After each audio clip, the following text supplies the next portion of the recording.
আসসালামু আলাইকুম। প্রিয় দর্শক মণ্ডলী, আপনারা দেখছেন দৈনিক প্রদীপ শিখা ইউটিউব চ্যানেল। এখন আমাদের সঙ্গে যুক্ত হচ্ছেন প্রিয় বন্ধুরা, প্রীতি, সালাম এবং শুভেচ্ছা নেবেন। ঢাকা ক্যান্টনমেন্টের অবস্থা বলা যায় যে এক ধরনের বিস্ফোরণ উন্মুখ। যে কোনো মুহূর্তেই যে কোনো কিছু ঘটে যেতে পারে।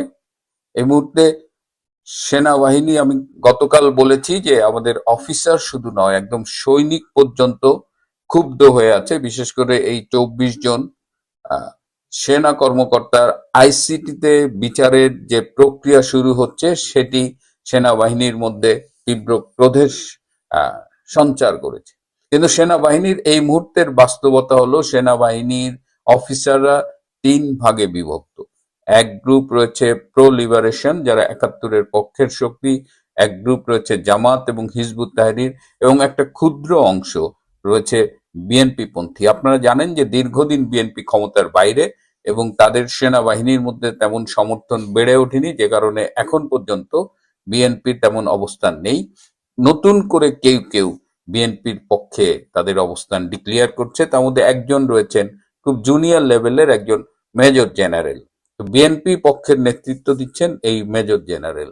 আমি গতকালকের এপিসোডে বলেছিলাম যে মির্জা ফখরুল আলমগীর যখন জেনারেল ওয়াকারের সাথে দেখা করেছেন, জেনারেল ওয়াকার তখন মির্জা ফখরুলের টেলিফোন দিয়ে তারেকের সাথে কথা বলেন। লন্ডন প্রবাসী তারেক রহমানকে জেনারেল ওয়াকার জিজ্ঞেস করেছিলেন যে আপনি কবে দেশে ফিরবেন। তারেক রহমান উত্তরে বলেছিল যে আপনি আগে আপনার আর্মিকে ঠিক করেন, আমার দেশে অনেক শত্রু রয়েছে এবং আপনি জানেন আমার আব্বাও আর্মির হাতে খুন হয়েছেন, সুতরাং সবকিছু ঠিক না করে আমি কি করে দেশে ফিরি।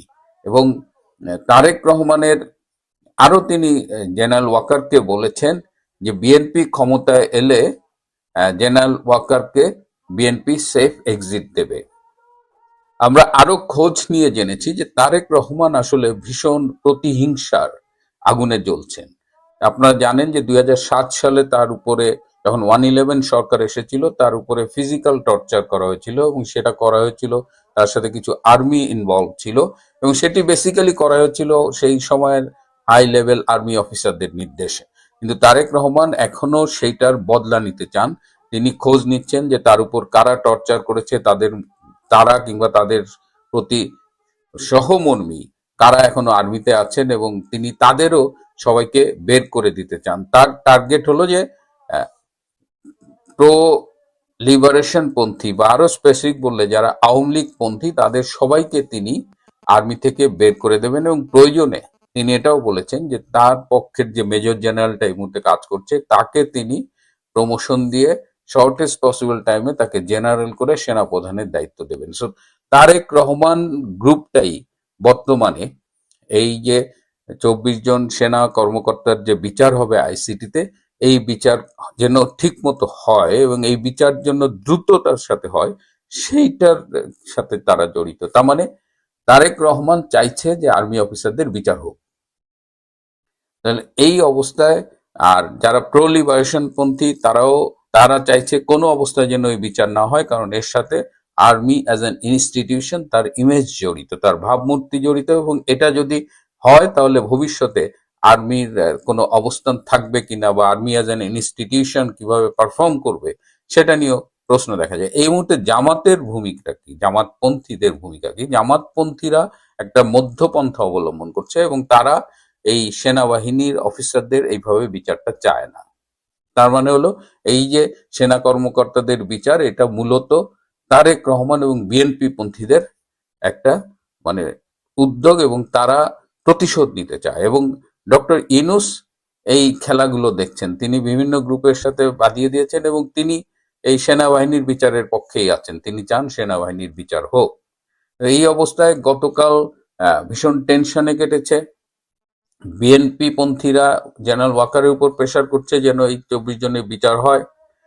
জামাত একটা মধ্যপন্থী অবস্থানে নিয়েছে।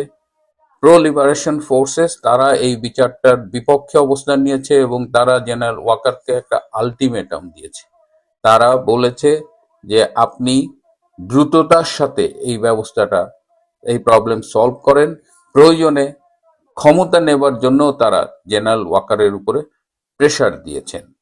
এই অবস্থায় গতকাল রাতে সেনা প্রধান জেনারেল ওয়াকার খান তিনি জামাতের আমির ডক্টর শফিকুর রহমানের বাসায় গিয়েছিলেন, মধ্যরাতে গোপন বৈঠক করেছেন এবং সেই বৈঠকে গিয়ে তিনি শফিকুর রহমানের কাছে সাহায্য চেয়েছেন যে জামাতপন্থী যারা অফিসার আছেন তারা যেন তাকে সহায়তা করেন, এবং তিনি আরো চেয়েছেন যে তার জামাতপন্থী সেনাবাহিনীর অফিসাররা তারা যেন বিএনপি পন্থী অফিসারদের সাথে মিশে বিএনপি পন্থী অফিসারদের এই মুহূর্তে একটু ঠান্ডা করেন।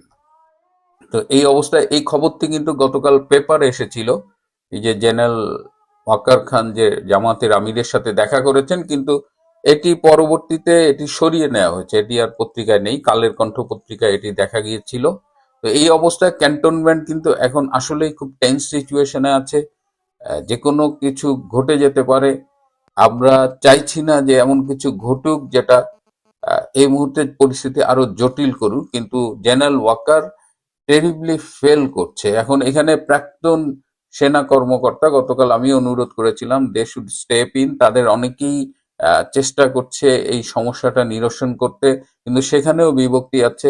এক গ্রুপ চাইছে যে সেনা কর্মকর্তাদের বিচার হোক, কিন্তু অধিকাংশ বর্তমান এবং সাবেক কর্মকর্তারা সেনাবাহিনীর এই আইসিটি এই ট্রাইব্যুনালে বিচারের বিপক্ষে। সুতরাং এখন আমাদের দেখতে হবে যে ক্যান্টনমেন্টের পরিস্থিতি কোন দিকে যায়, জেনারেল ওয়াকার আদৌ এটা সামাল দিতে পারেন কিনা, এবং জেনারেল ওয়াকার যদি ব্যর্থ হয় তাহলে ভবিষ্যতে অনেক আর্মি অফিসারকেই এই পরিণতি ভোগ করতে হতে পারে। কারণ আজকে যাদের বিচার করা হচ্ছে তারা সেই সময় সরকারি নির্দেশ বা তাদের বাহিনীর নির্দেশ পালন করেছিল, এবং আজকে যারা ডক্টর ইউনূসের বিভিন্ন নির্দেশ পালন করছে কিংবা বাহিনীর নির্দেশ পালন করছে তাদের বিরুদ্ধেও ভবিষ্যতে এই অভিযোগগুলো কিন্তু আদালতে আনা হতে পারে। এমনকি আইসিটিতেও যদিও সম্পূর্ণ বেআইনি, সেখানে নেওয়ারও একটা চেষ্টা করা হতে পারে। এই অবস্থায় আমরা অবজারভার হিসেবে আর কি করতে পারি, এদিকে সেনাবাহিনীর এই টেনশনের সাথে দেশি এবং বিদেশি বিভিন্ন শক্তি কিন্তু এখানে জড়িত। মানে এখানে ইটস নট দ্যাট যে তিনটা গ্রুপ সেপারেটলি, বাংলাদেশের সেনাবাহিনীর তিনটা গ্রুপ এখানে মুখোমুখি অবস্থানে দাঁড়িয়েছে, বিষয়টা তা নয়। এই গ্রুপগুলোর পেছনে আবার আন্তর্জাতিক সমর্থন রয়েছে। সুতরাং এই ফাইটটা এই যে সেনাবাহিনীর কাঁধে বন্দুক রেখে এখানে কিন্তু নানা রকমের ইকুয়েশন কাজ করবে। আর ওদিকে যমুনায় বসে ইউনূস পুরো হাসি হাসছেন এবং তিনি নিজেদের মধ্যে গন্ডগোল লাগিয়ে দিয়েছেন, এবং তিনি চাইছেন যে সেনাবাহিনীর যারা শেখ হাসিনার আমলে দায়িত্ব পালন করেছে তাদের যেন বিচার হোক। এই মুহূর্তে আপনাদের জন্য একটা খুব এক্সক্লুসিভ নিউজ নিয়ে এসেছি, যেটা আমি পেয়েছি এখন থেকে আধা ঘন্টা পূর্বে। কিন্তু আধা ঘন্টা পূর্বে পাওয়ার পরেও আমি আধা ঘন্টা ওয়েট করেছি যে আসলে বাস্তবতা কিনা, যার কারণে আমি আবার খোঁজখবর নেওয়ার পরে যা জানতে পেরেছি যে অজিত দোভাল এবং জয়শঙ্কর দুজনই শেখ হাসিনার সাথে বৈঠকে বসেছেন দিল্লিতে, শেখ হাসিনা এখন যেখানে আছেন সেই জায়গায়। এই ব্যাপারটি শুরু হয়েছে আসলে আপনার বাংলাদেশ সময় রাতের 11টায় এবং ইন্ডিয়ান সময় রাত 10:30। আর এর পরে আমরা খবরটা জানতে পারি, এবং যার কারণে আমি যে খবরটা শিওর হওয়া যায় কিনা সেই জন্যই এতক্ষণ ওয়েট করছিলাম। আপনারা সকলেই জানেন পররাষ্ট্রমন্ত্রী এবং national security advisor Ajit Doval এবং জয়শঙ্কর দুইজনে ইন্ডিয়ার সবচেয়ে শক্তিশালী নেতা, এবং পুরো ইন্ডিয়াকে চালাই আসলে এই দুজন। ওনারা যখন শেখ হাসিনার সাথে একটা বৈঠকে বসেছেন তখন কিছু একটা ঘটতে চলেছে। কি ঘটতে চলেছে বা কি ঘটবে সেটা এখনো জানা সম্ভব না হলেও আগামী কালকের ভেতরে অথবা পরশু দিনের ভিতরে আমরা সকলেই জেনে যাব আসলে কি হচ্ছে। তবে এই মিটিং এর জন্য, এই যে আজকে যে মিটিং হচ্ছে, এই মিটিং এর জন্য কিন্তু আসলে কোনো ক্যামেরাম্যান, টিভি ক্যামেরাম্যান কাউকে নেওয়া হয়নি। এটা অত্যন্ত গোপনীয় মিটিং। ভেতরে কি হচ্ছে, কিভাবে কথা হচ্ছে, কোন রুমে কথা হচ্ছে কেউ জানে না। আমরা শুধু এতটুকুই খবর পেয়েছি দুইজনের সাথে একদম 100% গ্যারান্টেড শিওর যে এই দুইজনের সাথেই কথা হচ্ছে। আপনারা জানেন বাংলাদেশে যখন সেনাবাহিনী এবং সিভিল প্রশাসন নিয়ে একটা বিশাল গন্ডগোল চলছে, সেই মুহূর্তে ইন্ডিয়ার এই দুইজন প্রভাবশালী লিডার শেখ হাসিনার সাথে কথা বলছেন, তার মানে এখানে কিছু একটা চলছে। সেনাপ্রধান যেখানে আজকে কিছুক্ষণ আগেও মির্জা ফখরুল ইসলাম আলমগীরের সাথে কথা বলেছে, সেটা বিভিন্ন পত্রিকায় এসেছে, যেটা আপনারা হয়তো এতক্ষণে জেনেই গিয়েছেন। এর আগেও উনি বেশ দৌড়ঝাঁপ করেছেন, বিভিন্ন কিছু এগুলোও জেনেছেন। বাংলাদেশে যখন আমরা সকলে চিন্তা করছি সেনা শাসন আসছে না কি আসছে, ইউনূস কি থাকবে না পড়ে যাবে, কি হবে না হবে, এগুলো নিয়ে যখন সবাই চিন্তা করছি, সেই সময়ই আপনাদের কাছে আনলাম এই খবরটা। তো আপনাকে থেকে প্রথমও বলছি, এখনো বলছি যে এখন ভিতরে কি চলছে বা মিটিং কি হচ্ছে সেটা এখনো জানা সম্ভব হয়নি। দীর্ঘ প্রায় ৪৫ মিনিট ধরে মিটিংটা চলছে। আপনাদের সামনে ভিডিওটা যখন যাবে তখন প্রায় ৫০-৫৫ মিনিট হয়ে যাবে। এর ভেতরে হয়তো ওনারা বের হবেন বা আরো অনেকক্ষণ থাকবেন সেটা আমি জানি না। তবে আমি যখনই জানবো, যেই সময় জানবো, রাত যতটাই হোক বাংলাদেশের, রাত যদি ৩টা বাজে বাংলাদেশের, ৪টা বাজে, ৫টা বাজে, খবর পাওয়ার সাথে সাথে আপনাদের সামনে আসবো এই খবরগুলোই দিতে। যে এটাই হচ্ছে যে এখনকার এক্সক্লুসিভ নিউজ, যে ইন্ডিয়ার অজিত দোভাল জয়শঙ্করের সাথে সরাসরি মিটিং এ বসেছেন আমাদের নেত্রী, জননেত্রী, বাংলাদেশের প্রাইম মিনিস্টার শেখ হাসিনা। আপনারা সবাই দেখছেন এবং বুঝছেন এবং জানছেন যে বাংলাদেশে আর্মির সাথে সরকারের এবং বিচার বিভাগের একটি টেনশন চলছে। এই টেনশনটির মূল কারণ হচ্ছে বিচার বিভাগে, বিশেষ করে বাংলাদেশ সুপ্রিম কোর্টের অধীনে মানে হাইকোর্ট লেভেলে একটি আদালত চলছে, যেটিকে আন্তর্জাতিক অপরাধ আদালত নামে অভিহিত। এই আদালতটি মূলত গঠিত হয়েছিল 1971 সালে মহান মুক্তিযুদ্ধের সময়ে। রাজাকার, আল বদর, আল শামস, নেজামে ইসলাম, মুসলিম লীগ এবং জামাতে ইসলামী তারা প্যারামিলিটারি গঠন করে পাকিস্তানি সামরিক বাহিনীকে সহযোগিতা করেছে, বাংলাদেশের স্বাধীনতার বিরোধিতা করেছে এবং 9 মাসের যুদ্ধে 30 লক্ষ মানুষ, 2.5 লক্ষ নারীকে ধর্ষণ, 30 লক্ষ মানুষকে হত্যা, লক্ষ লক্ষ ঘরবাড়ি পুড়ে ছারখার, অসংখ্য হিন্দুকে মুসলিমে রূপান্তরিত এবং হিন্দু পরিবারগুলোকে নিঃশেষ করে ফেলেছিল। সেই রকম মানবতা বিরোধী অপরাধের সাথে যারা জড়িত ছিল যুদ্ধকালীন সময়ে, তাদের বিচার করার জন্য 1973 সালে একটি আইন করা হয়, যেটি আইসিটি মানে আপনারা আদালত, যেটা মানে আন্তর্জাতিক ক্রাইমস ট্রাইব্যুনাল। সেই ক্রাইমস ট্রাইব্যুনালস অ্যাক্টটি 1973 সালে করা হয়। মূল কারণ কি? মূল কারণটি ছিল যে বাংলাদেশে 1971-এর যুদ্ধে যারা গণহত্যা, ধর্ষণ, লুণ্ঠন, ধর্মান্তর, রাষ্ট্র থেকে বিতাড়ন এবং গণহত্যার সাথে জড়িত ছিল তাদের বিচার করা। এবং আওয়ামী লীগ সরকারের সময়ে সেটি ধারাবাহিকভাবে চলছিল। আওয়ামী লীগের সময়ে যখন স্বীকৃত যুদ্ধ অপরাধীদের, মানবতা বিরোধী অপরাধীদের, গণহত্যাকারীদের বিচার যখন বাংলাদেশে চলছিল, তখন যারা সরাসরি এই যুদ্ধ অপরাধীর পক্ষে দাঁড়িয়েছিল তারা এখন বাংলাদেশে মুক্তিযুদ্ধের সপক্ষে শক্তি, যারা মুক্তিযুদ্ধকে সাহায্য করেছে, জয়েন করেছে এবং আমাদের আর্মির কিছু ফোর্স তাদের বিরুদ্ধে এই যুদ্ধ অপরাধীদের বিচার শুরু করেছে। এই বিচারটি মূলত 71-এর প্রতিশোধ নেওয়ার জন্য করছে। আপনারা জানেন যে বাংলাদেশে যে সেনাবাহিনীটি আছে, এই সেনাবাহিনীটির একটি বিশেষ বহর 5000-এরও উপরে সৈন্য জাতিসংঘের বিভিন্ন শান্তিরক্ষী মিশনে চাকরি করে আমাদের। এই সেনাবাহিনী, তাদের এটি একটি সবচেয়ে লোভনীয় জায়গা, জীবনে একবার বা দুইবার যায়। তারা অন্তত 20 থেকে 30 লাখ টাকা করে, দুইবারে 50-60 লাখ টাকা আয় করে লাইফ টাইমে, পুলিশ, আর্মি, বিডিআর সবাই মিলে।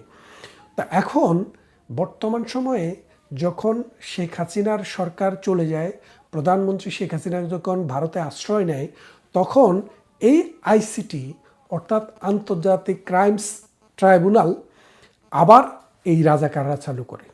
এই রাজাকারদের যে আইনজীবী ছিল তাজুল, সে হচ্ছে এটা চিফ প্রসিকিউটর।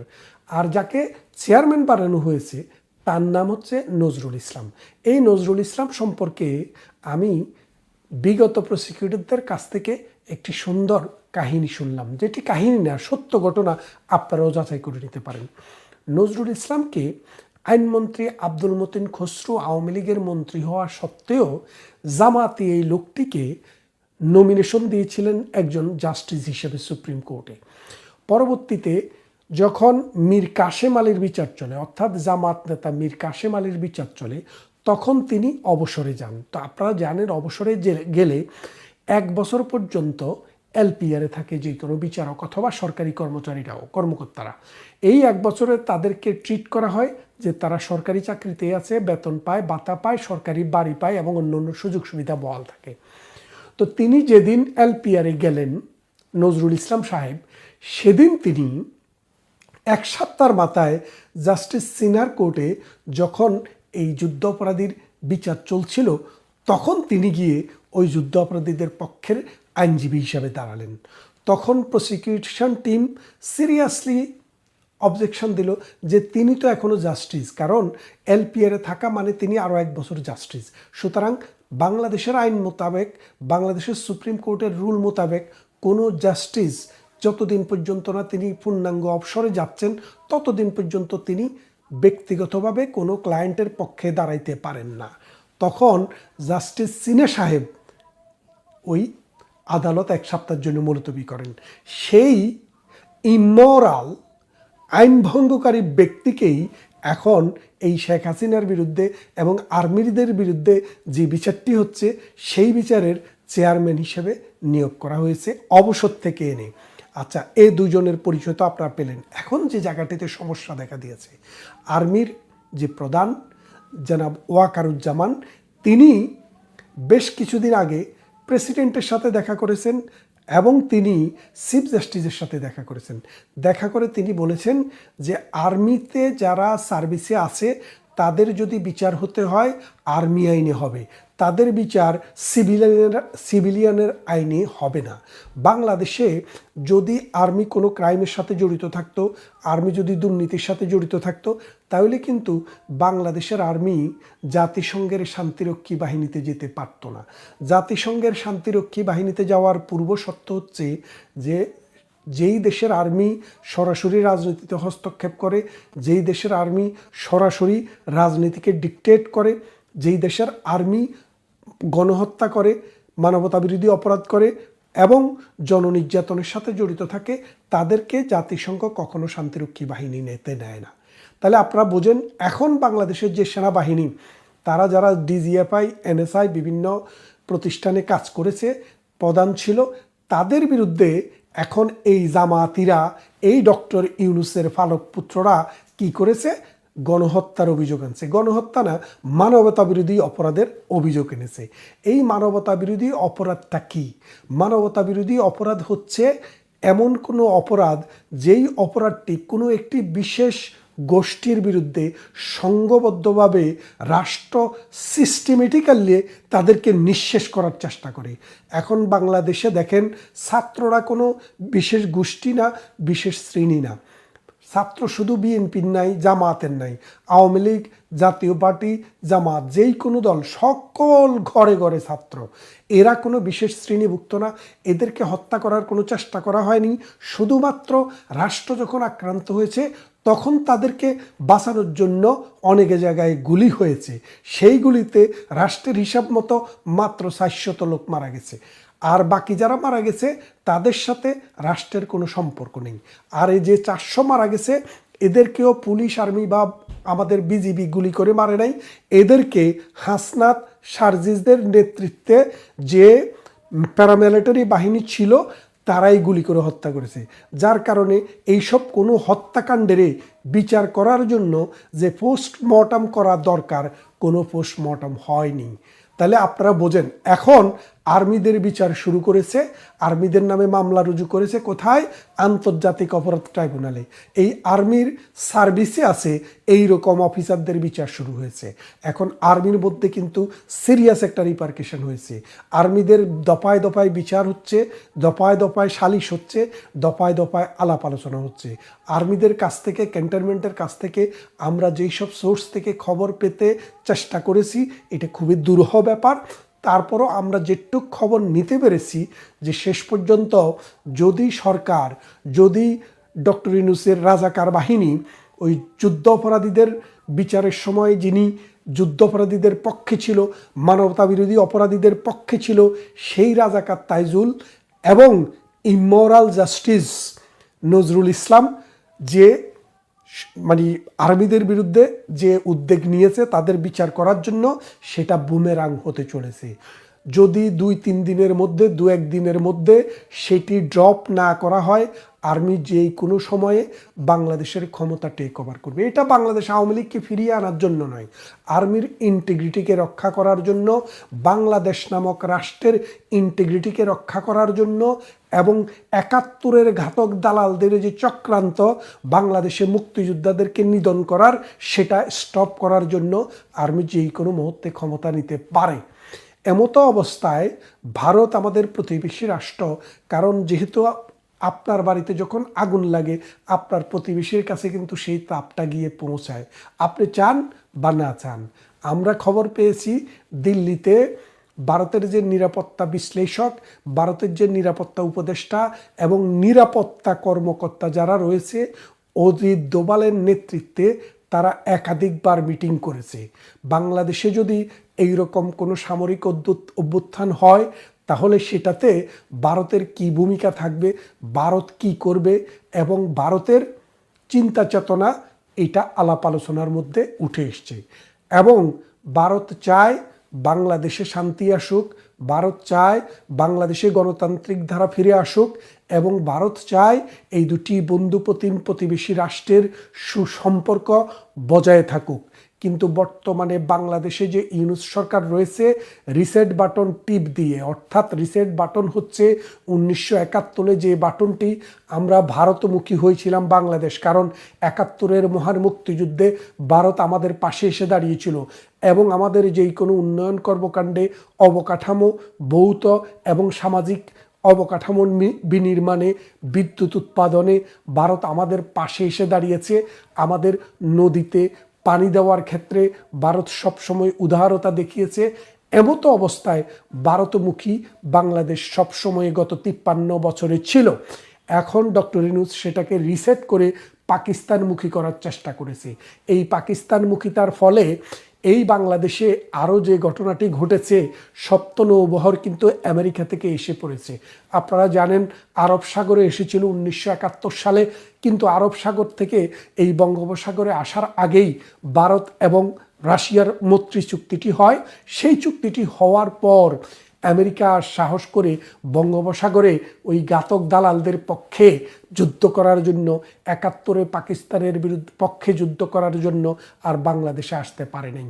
53 বছর পর যেই ডক্টর ইউনূসকে আমেরিকা নোবেল পাইয়ে দিয়েছিল, সেই ডক্টর ইউনূসকে দিয়ে এটি গোপন চুক্তি করেছে বাংলাদেশের সাথে এবং সেই চুক্তি মোতাবেক আমেরিকার যুদ্ধজাহাজ আসছে, মানে সামরিক বহর রণতরী আসছে এবং উড়োজাহাজও, সামরিক উড়োজাহাজও কয়েকদিন আগে বাংলাদেশে এসছে, আপনারা দেখেছেন। এমতো অবস্থায় ভারত, চায়না, মিয়ানমার খুবই শঙ্কিত। তারা চিন্তা করছে যে আমেরিকান বেনিয়াদেরকে এখানে এনে একটি ঘাঁটি দিচ্ছে, যেই ঘাঁটিটির মূল কাজ হবে এই দক্ষিণ পূর্ব এশিয়াকে অস্থিতিশীল করা, যুদ্ধ অবস্থা তৈরি করা। এর সাথে ডক্টর ইউনূসের জড়িত এবং এই জামাতে ইসলামী এবং বিএনপিরও একটি অংশ আমরা জড়িত বলে শুনেছি। আমরা সঠিক করে বলতে পারছি না, তবে তারাও জড়িত থাকতে পারে, সেটি সময় বলবে। তবে জামাতে ইসলামী সরাসরিভাবে তাদের সাথে জড়িত। এখন এই অবস্থায় বাংলাদেশে যে একটি টান টান উত্তেজনা বিরাজ করছে, এই উত্তেজনাকর পরিস্থিতিতে যেই কোনো মুহূর্তে আর্মি ক্ষমতা নিতে পারে। আর্মি যদি ক্ষমতা নেয়, প্রথমেই যাকে গ্রেপ্তার করবেন সেটি হচ্ছে রাজাকারের আইনজীবী তাজুলকে।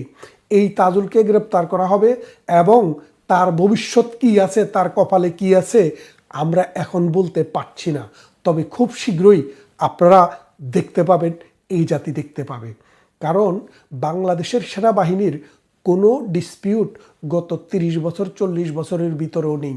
অর্থাৎ এরশাদ 30 বছর বলবো আমি, এরশাদের সরকার যখন সেনাবাহিনী সরকার সর্বশেষ জিয়াউর রহমান এবং এরশাদের পর বাংলাদেশে 2006 সালে 7 সালে একবার সেনা শাসক, তারা কিন্তু ডাইরেক্ট ক্ষমতায় আসেনি, তারা পরোক্ষভাবে সিভিল অ্যাডমিনিস্ট্রেশনকে সহযোগিতা করেছে, এখনও কিন্তু করছে।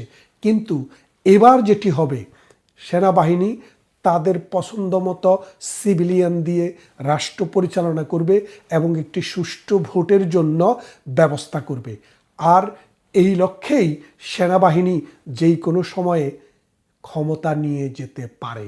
আর ভারতও এই বিষয়টিকে গভীরভাবে দেখছে।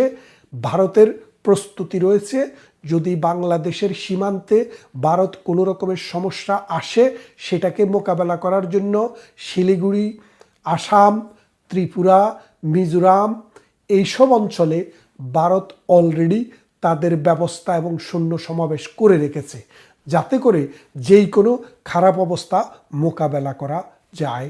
আসুন, বাংলাদেশের যারা নাগরিক, বাংলাদেশকে যারা ভালোবাসুন, বাংলাদেশে যেন কোনো এনার্কি নেমে না আসে, বাংলাদেশে যেন কোনো ব্লাডশেড না হয়, বাংলাদেশের বিচার আমরা সবাই চাই, কিন্তু সেটা হতে হবে আইনের মাধ্যমে বিচার।